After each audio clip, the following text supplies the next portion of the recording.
Agjencia Suedeze e Bashkëpunimit do të financojë edhe për 3 vitet e ardhshme shoqatën Agropuka. Lajmi është bërë i ditur nga vetë drejtori ekzekutiv i kësaj shoqate, Sava Djaloshi.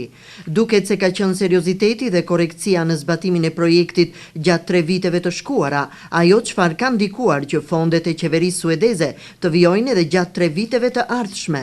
Por ku do të përqendrohet projekti i shoqatës Agropuka për 3 vitet në vijim?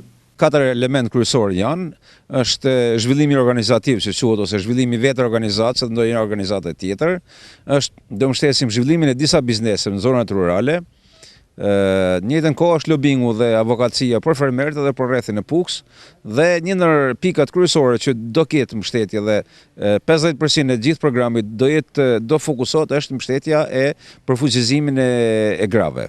Edhe barazia gjinore që mos i marrin shputura nga njëra tjetra. Projekti i ri duket se do të startojë përmes ditës së tregut që Agropuka do të organizojë këtë të diel.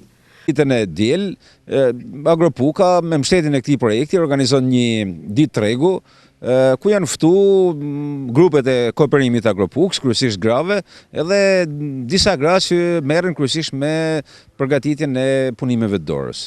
Shoqata Agropuka njihet edhe si shoqata më serioze dhe me impakt gjithëpërfshirës në rrethin e Pukës, ndërkohë që është organizata e vetme që futi në jetë dhe ktheu në traditë panairin e produkteve bujqësore blegtorale dhe atyre artizanale.